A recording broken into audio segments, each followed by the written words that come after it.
મારા કૃષ્ણ કનૈયાને કહેજો પ્રણામ રે, જાઉં પરમધામ દેશમાં. મારા કૃષ્ણ કનૈયાને કહેજો પ્રણામ રે, જાઉં પરમધામ દેશમાં. દેશમાં દેશમાં દેશમાં રે, દેશમાં દેશમાં દેશમાં રે, મારા કૃષ્ણ કનૈયાને કહેજો પ્રણામ રે, જાઉં પરમધામ દેશમાં. મારા કૃષ્ણ કનૈયાને કહેજો પ્રણામ રે, જાઉં પરમધામ દેશમાં. મારા સુંદર સાથને કહેજો પ્રણામ રે, જાઉં પરમધામ દેશમાં. સ્વપ્નમાં સૂતી હતી, બાલો હેત કરી ઝાલ્યા હાથ, જાગૃત જ્યારે હું થઈ, અરે અંતરમાં થયો ઉજાસ રે, જાઉં પરમધામ દેશમાં. અંતરમાં થયો ઉજાસ રે, જાઉં પરમધામ દેશમાં. મારા કૃષ્ણ કનૈયાને કહેજો પ્રણામ રે, જાઉં પરમધામ દેશમાં. મારા સુંદર સાથને કહેજો પ્રણામ રે, જાઉં પરમધામ દેશમાં. અક્ષર દ્વારે હો ગઈ, બાલો ઉભા જમુના તીરે, સાથે ઉભા શ્રી ઇન્દ્રાવતી, અરે કોટ કોટ પ્રણામ રે, જાઉં પરમધામ દેશમાં. કોટ કોટ પ્રણામ રે, જાઉં પરમધામ દેશમાં. મારા કૃષ્ણ કનૈયાને કહેજો પ્રણામ, જાઉં પરમધામ દેશમાં.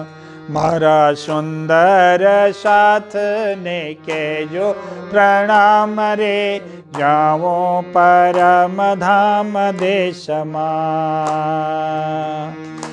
સુંદર સાથ સભે મળ્યા, અખંડ રચ્યો રાસ, રાસ રચી સહુ ઘેર ગયા, સુંદર વાયેનો સંગ રે, જાઓ પરમધામ દેશમાં. સુંદર વાયેનો સંગ રે, જાઓ પરમધામ દેશમાં.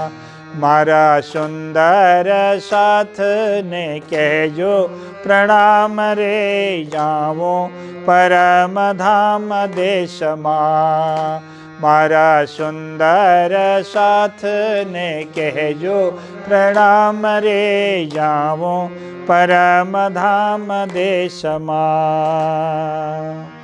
જગમાંથી સુરતા ફરીને પહોંચી ધામ મંઝાર, બેઠા પહેલી ભૂમમાં મોલ મેલાવા માહેરે, જાઉં પરમધામ દેશમાં. મોલ મેલાવા માહેરે, જાઉં પરમધામ દેશમાં. મારા કૃષ્ણ કનૈયાને કહેજો પ્રણામ રે, જાઉં પરમધામ દેશમાં. મારા સુંદર સાથને કહેજો પ્રણામ રે, જાઉં પરમધામ દેશમાં.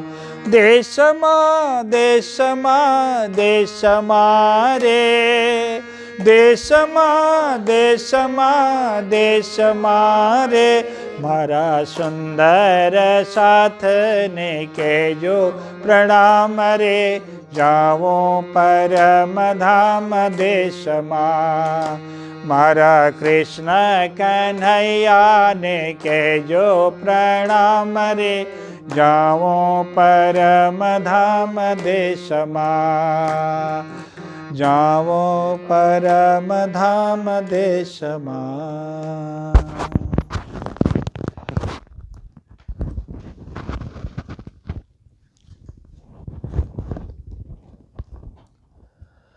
आनन्दकन्दं प्रभुदेवचन्द्रं व्रजे स्वरूपेण पुरापि जातं प्रविश्य प्राप्तं प्रियप्राणनाथं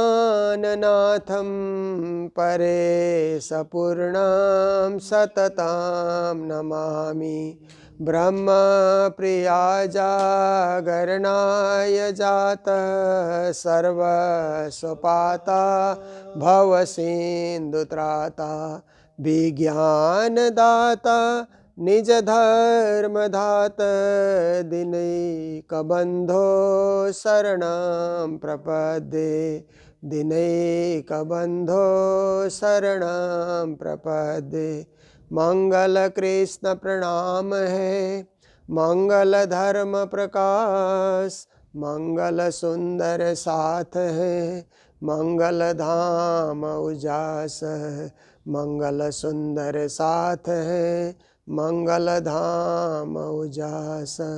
बोलो वृंदावन बिहारी लाल की, सद्गुरु महाराज की, श्री प्राणनाथ प्यारे की, महारानी बाईजुराज की, महाराजा छत्रसाल की, गुरुजी मंगलदास महाराज की, श्री कृष्ण प्रणामी धर्म की, तीनों पुरी धाम की, सर्व सुंदर साथ की. उपस्थित धर्मप्राण शिरोमणि सुंदर साथ जी, माताएं, बहनें, भाइयों, आज डलास में श्री हंसमुख भाई और अंजू जी के घर में 5 साल बाद फिर से आने का और आपके यहाँ सत्संग करने का, वाणी चर्चा करने का, प्रवचन सुनाने का, भजन सुनाने का सुंदर और सुखद अवसर मिल रहा है और हमारे अन्य सुंदर साथ भी यहाँ पर सभी उपस्थित हैं. तो देखिए, इस संसार के अंतर्गत एक है भौतिक उन्नति.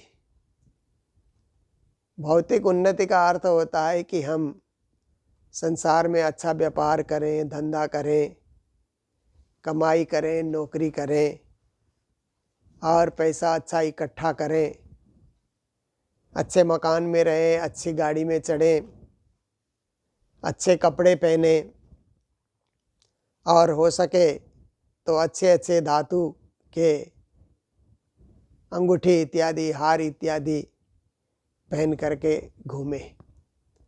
वो भौतिक उन्नति कहा जाता है. वो भी ज़रूरी है क्योंकि पहली उन्नति वही है. इस संसार में करने की पहली उन्नति वही है कि आदमी कुछ कमाए जीवन में. ऐसे निठल्ले बैठने से कोई लाभ नहीं है. कुछ कुछ पुरुषार्थ करना ही चाहिए जीवन में और परिश्रम से हमारा जो भाग्य है वो खिलता है. बिना परिश्रम के हाथ बांध करके बैठेंगे तो भाग्य होने से भी वो खिलेगा नहीं. परिश्रम भाग्य को चमका देता है और परिश्रम का पुरस्कार भी मिल जाता है. खेती करने से जैसे अनाज इत्यादि निकल आते हैं, फसल इत्यादि निकल आते हैं और बगीचा लगाने से फूल खिलते हैं, परिवार होने से बाल बच्चे बढ़ते हैं, समाज बढ़ता है. तो ऐसे ही भौतिक कार्य करने से हमारे जीवन में उन्नति होती है. और दूसरी उन्नति है नैतिक उन्नति. नीतिवान बने, ठीक बोलें, जितना बोलें उतना करें. कभी कभी क्या होता है कि कुछ लोगों से बोला इतना जाता है और पालन नहीं होता है. तो बोली का कोई मूल्य नहीं हुआ। तो नीतिवान व्यक्ति क्या होता है कि उतना ही बोलता है जितना कर सकता है। मनसा वाचा कर्मणा श्री जुगल चरण की आस हमें सेवा पूजा में पद्धति में समझाया कि मन से उतना ही सोचो जितना आप कर सकते हो, वचन उतना ही बोलो जितना पालन कर सकते हो, कर्म उतना ही करो कि जिसका फल आप प्राप्ति कर सकते हो। तो इसमें सबसे अच्छा उपाय है कि मन वचन कर्म से जुगल स्वरूप राजश्यामा के चरणों की आशा लेकर के हम लोग बैठे। तो नैतिक जीवन में नीतिवान बोलना होना, सत्य बोलना, व्यापार भी सही सही ढंग से करना, उचित मुनाफा लेकर के व्यापार करना, अनुचित नहीं लेना, किसी को ठगना नहीं, किसी को छलना नहीं, किसी को नकली माल नहीं बेचना, ये नैतिक उन्नति होने से ही होता है। और जिन लोगों का नैतिक पतन होता है वो डुप्लीकेट माल बेचते रहते हैं। पर नैतिक उन्नति जिसने की है वो बोलेगा हम डुप्लीकेट काम नहीं करेंगे, हम ऐसा काम धंधा करेंगे कि जो सही सही हो, ठीक हो, क्योंकि ग्राहक भी इंसान है, उनको हम किसी तरह से परेशान नहीं करेंगे और उनको झूठा माल नहीं देंगे। तो नैतिक उन्नति होने से ही व्यक्ति ऐसा सोचता है। हर कोई नहीं सोच सकते हैं, इसलिए नकली व्यापार भी किए जाते हैं। पर कुछ लोगों में ज्ञान होता है तो वो बोलते हैं हम उस तरफ नहीं जाएंगे। और तीसरी उन्नति है आत्मिक उन्नति। वो गहरी बात है। हमारे अंदर आत्मा है, हमने देखा नहीं है, पर हमें आभास होता है कि अंदर आत्मा है, परमात्मा का अंश है, परम धाम से आई है, उसको परम धाम लौटाना है और वो केवल भक्ति के मार्ग से लौट सकती है। ज्ञान सुन करके उसको पता चलना चाहिए कि मेरा असली ठिकाना कहाँ है। फिर उसके बाद वहाँ जाने के लिए वो भक्ति करे, निज नाम का जाप करे, मेहर सागर और मूल मिलावे का पाठ करे, उसको आत्मिक उन्नति कहा जाता है। तो प्राणनाथ जी ने अपनी वाणी में भौतिक उन्नति की बातें ज़्यादा नहीं बताई, क्योंकि वो तो दुनिया जानते ही है, करते ही है। जो दुनिया में हो रहा है वही बताने से कोई लाभ नहीं है। जो दुनिया में नहीं है वो नया अध्याय जगत वालों को सुनाना चाहिए। तो नैतिक उन्नति की बात कुछ कुछ उन्होंने की है कि नीतिवान कैसे बन सकते हैं। सत बोहरी जिने सतग्रह जो राख जो रूढ़ी प्रकार आनी भो में रखे भूलता पछे सेठ तनो व्यवहार। वो नैतिक उन्नति की बात है कि सत्य व्यापार करो, सत्य धंधा करो, सुनो रे सत के बंजारे एक बात कहूँ समझाई, या फंदबाजी रची माया की तामे सब कोई रहा उरझाए। वहाँ भी बंजारे करके व्यापारियों को भी संबोधन किया है कि सत्य व्यापार करो, सत्य धंधा करो, ठीक ठीक काम करो, सही सही करो। पर वाणी में आत्मिक उन्नति की बात, आत्मा को परम धाम लौटाने की बात बहुत ज़्यादा की है श्री प्राणनाथ जी महाराज ने। पूरे परिक्रमा ग्रंथ में, सागर में, श्रृंगार में, खिलवत में, ये 4 ऐसे ग्रंथ हैं जिनमें केवल आत्मिक उन्नति की बात ही है। वहाँ भौतिक उन्नति भी तो है ही नहीं, नैतिक उन्नति भी नहीं है। बस आत्मिक, आत्मा को जगाना, आत्मा को भूलने नहीं देना, फंसने नहीं देना, अटकने नहीं देना, भटकने नहीं देना। सीधा आत्मा राज्य के चरणों में चली जाए, जहाँ से आई वहीं जाए। जैसे हम लोगों को रास्ता पता होता है ना, जहाँ से आए वहाँ जाने का रास्ता हमको पता है तो हम कहीं भटकेंगे नहीं। पर आते टाइम हम आ गए, जाने के लिए हमको कुछ पता नहीं है, तो इधर से उधर लेकर के गाड़ी लेकर के जाने वाले भी भटकते रहते हैं, पैदल वाले भी भटकते रहते हैं। भटकाव बहुत हो जाता है। पर हमें सही सही रास्ते का पता हो जाए तो कहीं भटकना नहीं पड़ेगा, सीधा वहीं जा कर के हम पहुँचेंगे। तो इसके लिए आत्मा को जगाना बहुत जरूरी है। तो प्राणनाथ जी ने वाणी में कहा, सेठे तमने सारी सनंदे सौंप्यूं छे धनसार, अनेक जबेर जतन करी तमे लाव्या छो आणी वार। कहते हैं सेठ ने, अब परमात्मा को उन्होंने सेठ कहा, सेठों का सेठ, परमात्मा तो सेठों का सेठ है ना, क्योंकि सेठ तो जगत में जो धनाढ्य लोग होते हैं, पैसे वाले होते हैं, उनको भी सेठ कहा जाता है। सेठ जी ऐसे करके बोला जाता है ना कई लोगों को, और वो लोग भी खुश होते हैं कि चलो हमको सेठ जी बोल रहा है तो अच्छी बात है, ऐसा करके। पर श्री प्राणनाथ जी महाराज ने कहा जगत के सेठ तो जगत का लेन देन करते हैं।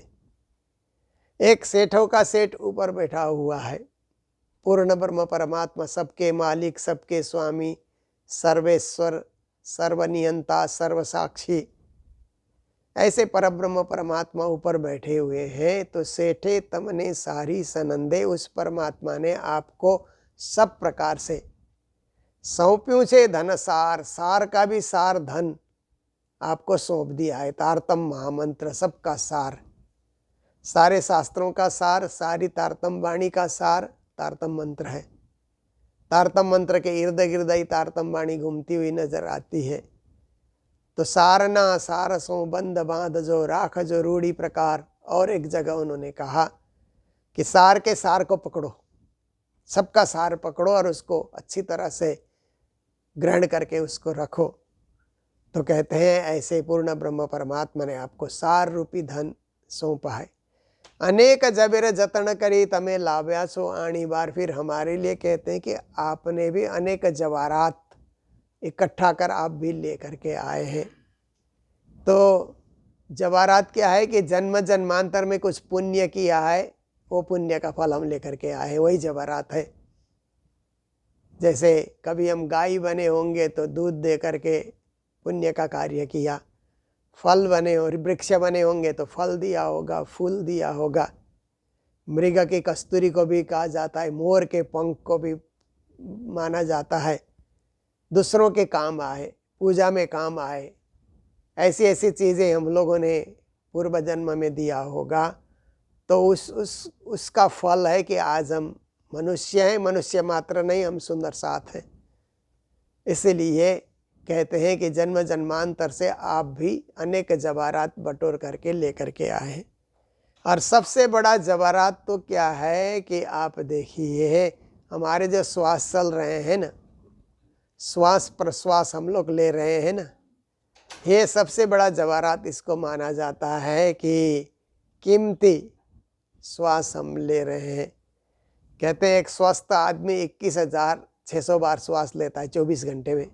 हम लोग भी लेते हैं, हम गिनते नहीं हैं, परंतु 21,600 बार हम 24 घंटे में श्वास लेते हैं। तो आप देखिए कि 1 घंटे में 900 बार लेते हैं, 1 मिनट में 15 बार लेते हैं। हिसाब से विज्ञान भी इसको मानता है और हमारे शास्त्र भी इसको मानते हैं। तो इतने श्वास हम ले रहे हैं, तो रोज ले रहे हैं, 21,600 बार ले रहे हैं। इतने उम्र तक हम लेते रहे, आगे जितने दिन हम जिएंगे ये अनमोल धन हम ले रहे हैं। एक श्वास अंदर नहीं आया तो जीवन लीला खत्म हो जाती है, वहीं पर आ रहा है, जा रहा है। राज्य की ऐसी कृपा है, ये अनमोल धन हम लेकर के आए। तो कहते हैं कि अनेक जबेर जतन करी तमे लाव्या छो आनी बार। सत बोहरी ने सतग्रह जो, इसलिए इसको आप सत्य को खरीदो, सत्य का व्यापार करो। कहने का अर्थ है कि हम अच्छा काम करें, शुभ काम करें, सत्य का काम करें, धर्म का काम करें। और उस सेठ को, उस पालनहार को, उस सर्जक को, जिसने हमें जीवन दिया, जिसने हमें जन्म दिया, जिसने हमें जगत दिया, चलने के लिए जगत दिया, संसार दिया, बुद्धि दी, विवेक दिया, उस सेठ को याद करना है। तो एक छोटी सी कहानी मैंने गुरुजी के टाइम में जब हम लोग वाणी सीखते थे तो उन्होंने बताया था कि एक भिखारी भीख मांगता था, तो देगा सेठ ऐसे बोलते हुए भीख मांगता था। तो सेठ वहाँ से जाता आता था, तो देगा सेठ ऐसा करके वो बोलता था। तो सेठ जी ने सोचा कि एक दिन इसको दे ही देते हैं। तो एक तरबूज सेठ जी ले करके आए और तरबूज का अंदर का जो है निकाल करके उसमें कुछ सोना चांदी जवाहरात भर करके सोचा कि भिखारी को दे देते हैं, रोज देगा सेठ बोलता है तो एक दिन दे देना अच्छा है, इतना नाम जप कर रहा है। तो तरबूज खाली करके सोना चांदी जवाहरात उस समय के हिसाब से पुराने ज़माने की बात थी, लो भाई तुम बहुत दिन से मांग रहे हो, ये रखो। ऐसा करके वो दे करके चला गया। तो दूसरा एक भिखारी थोड़ी दूर पे रहता था, वो बोलता था देगा सेठों का सेठ, ऐसा बोलता था वो। तो सेठ वहाँ से गया तो सेठों का सेठ देगा तो होगा कोई, मैं तो सेठ ही हूँ, सेठों का सेठ तो मैं नहीं हूँ, जो देगा सो देगा। उसको उसने कुछ नहीं दिया।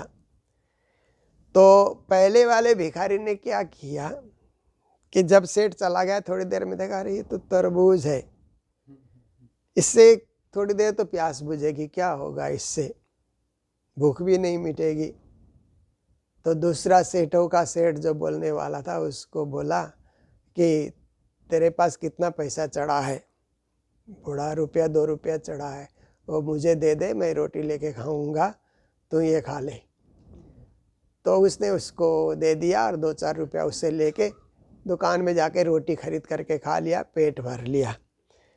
फिर वो जो सेठों का सेठ देगा सेठों का सेठ, वो घर चला गया, खोल करके देखा तो उसमें तो बहुत असरफी मोहर बहुत भरे हुए हैं। उसने उसको बिक्री किया, अच्छा मकान लिया, मकान में सारी व्यवस्था की, भीख मांगना छोड़ दिया और अपना अच्छा घर चला करके वो बैठने लगा। तो 2-4 महीने के बाद उसी रास्ते से वो सेठ निकला तो देगा सेठ तो उसी तरह रोटी खा करके फिर भूखा का भूखा ही है, मांग ही रहा है। तो सेठ को आश्चर्य हुआ कि अरे मैंने तो इसको तो दिया था, क्या बात है, इसने क्या किया? तो उसने पूछा, ए भाई एक रोज मैंने तुमको तरबूज दिया था, तुमने इसको खाया नहीं, तुम्हारा पेट नहीं भरा उससे? तो बोलता है कि तरबूज से क्या पेट भरेगा सेठ जी, वो तो पानी पानी है, मैं तो रोटी लेके खा लिया। किसको दिया तुमने? वो दूसरा भिखारी है ना, देगा सेठों का सेठ कहने वाला, उसको मैंने दे दिया था। तब सेठ को ख्याल आया कि मैं देने वाला कौन हूँ, देखो मैंने किसको दिया और तकदीर किसका खुला, इसलिए मैं देने वाला नहीं हूँ, देने वाला तो ऊपर वाला ही है।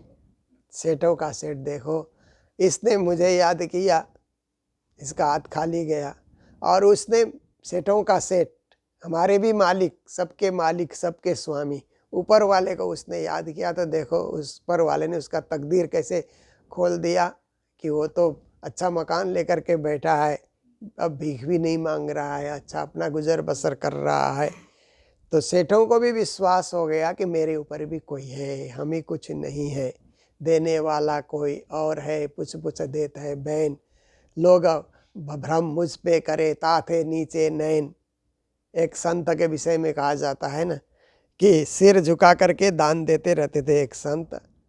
तो किसी ने कहा संत जी सिर ऊंचा करके दान करिए ना, तो उन्होंने कहा देने वाला कोई और है, लोग मुझ पे भ्रम करते हैं, इसलिए मेरा सिर झुक रहा है, शर्म के मारे, ऊपर वाला दे रहा है वही मैं बांट रहा हूँ।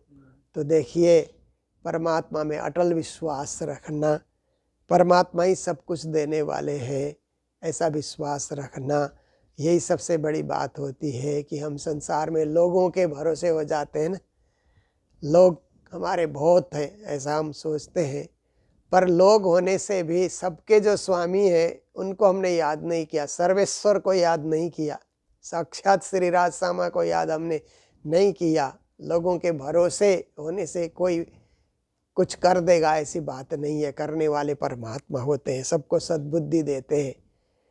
तो हम तो कई बीमार लोग हॉस्पिटल जाते हैं तो मैं उनको बोलता हूँ कि डॉक्टर लोग इलाज कर रहे हैं तो भी सोचो कि राज्य नहीं इनको इलाज करने के लिए भेजा है, हमें तंदुरुस्त करने के लिए, ठीक करने के लिए।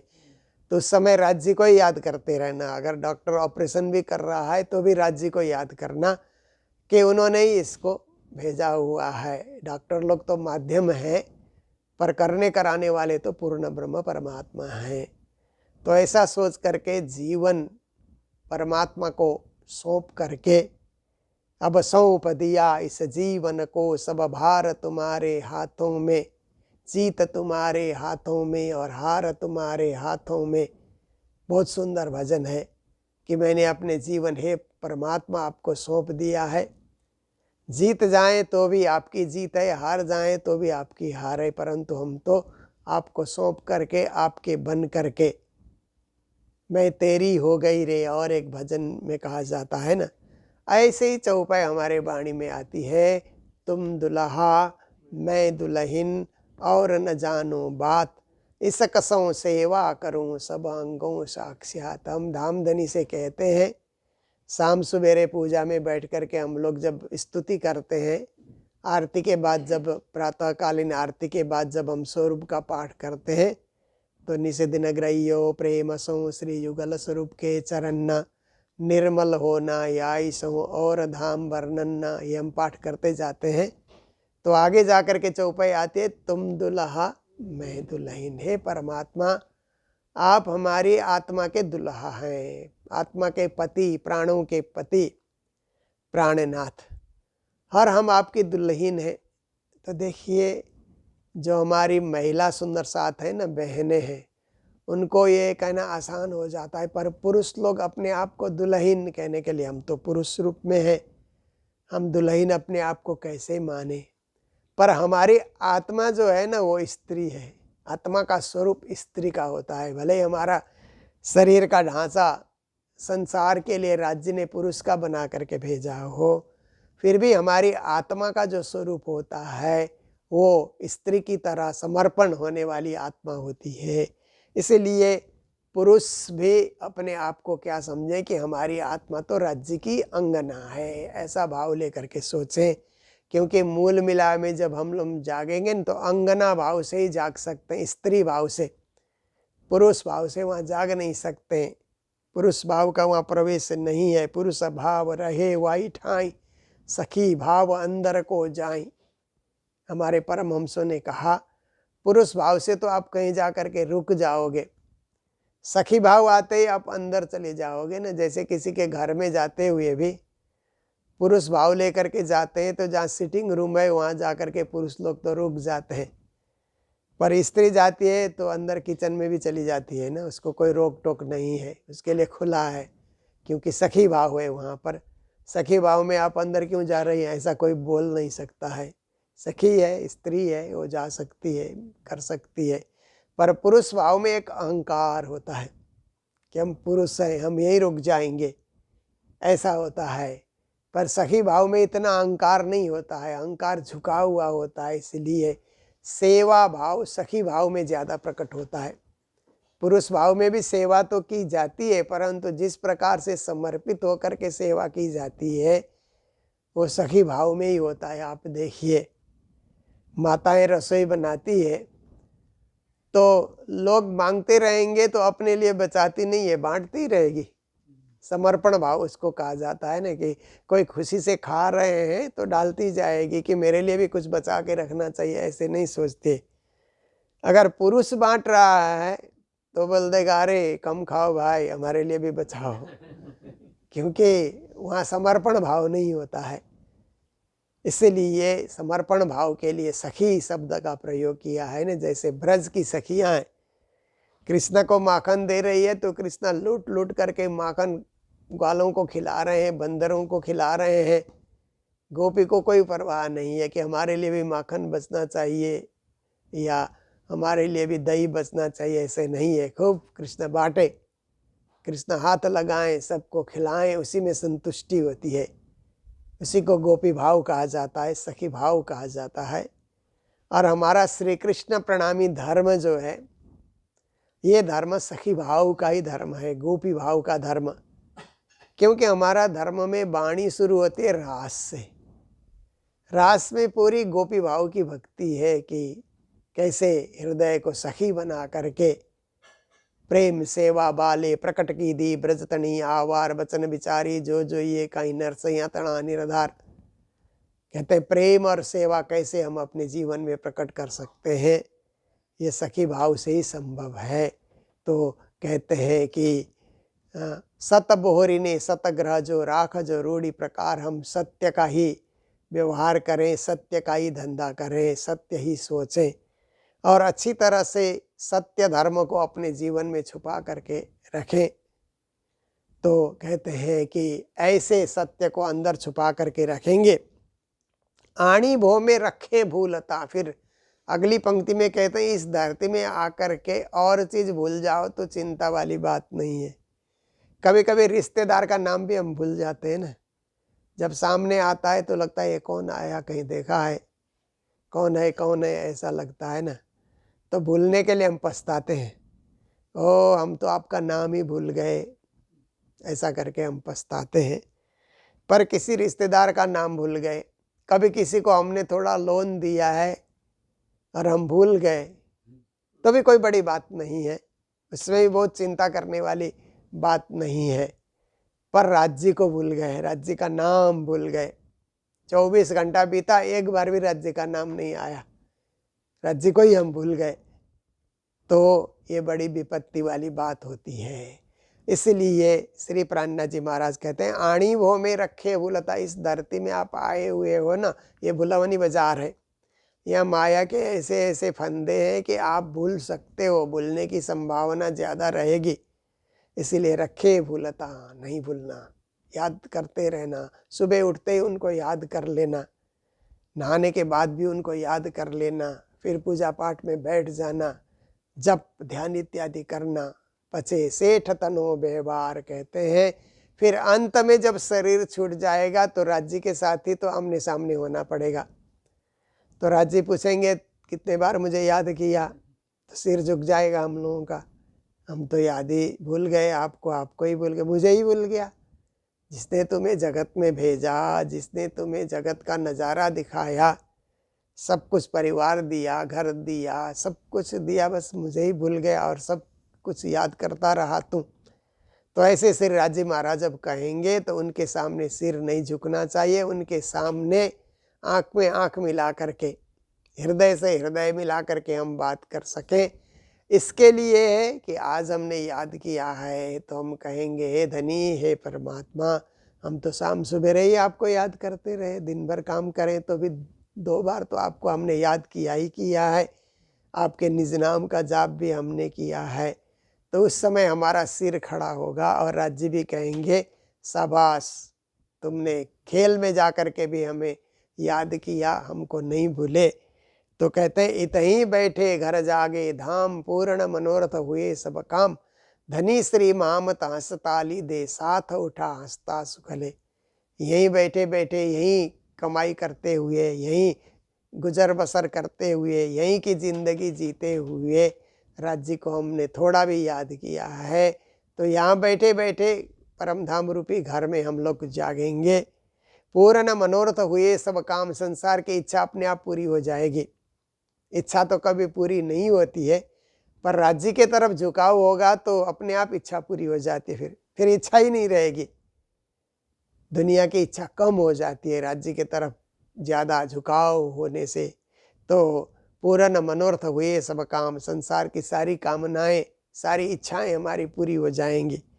धनी श्री मामत हंस ताली दे, महामती के धनी राज्य महाराज जो पूर्ण ब्रह्म परमात्मा है, खेल देखने के बाद परम धाम में आत्माएं जागती है तो हंसते हुए ताली बजाएंगे कि आ गए, लौट गए, अच्छा हुआ, कम से कम भूले नहीं, हमें याद करके आए, अपने मूल घर में लौट करके आए, तो हंसते हुए ताली बजाएंगे।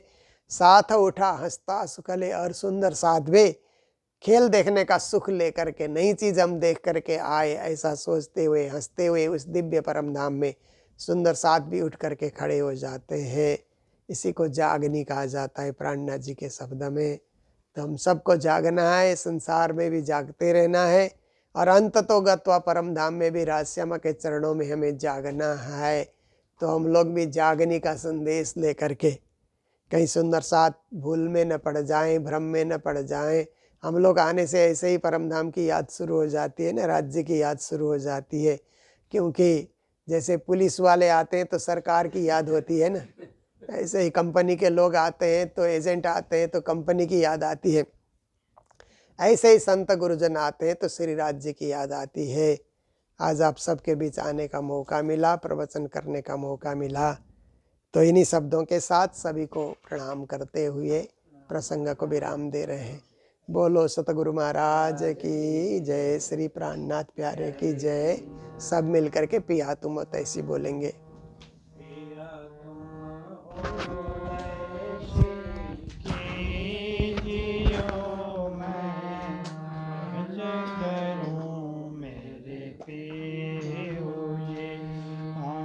हम जैसी तुम जी न करो, मेरा तलप तलप जाए जीव जी। जीवड़ा तो जीवे नहीं, क्यों मीटे दिल की प्यास जी। तुम बिना मैं किन सुख, मैं तुम हो मेरी आस जी। आस बिरानी तो कहूँ जो दूसरा होए जी। सब विध पिया जी सामरथ दिन, रैन जात रोय रोए जी। जन्म जो मैं होती, सो तुम देख के किए जी। जब तुम आप दिखाओगे, तब देखूंगी नैना भर जी। कई पुकार पिया सुन के, ढील करो जीन जी। छिन छिन खबर लीजियो, मैं अर्ज करूं दुलहीन जी। एती अर्ज मैं तो करूं, जो आड़ी भई अंतराय जी। सो आड़ी अंतराय टाल के, दुल्हाली कंठ लगाए जी। कंठ लगाए कंठ सो, कीजियो हास विलास जी। वारण जय श्री इंद्रावती, को पास जी। तुम दुल्हा मैं दुल्हीन, और न जानो बात जी।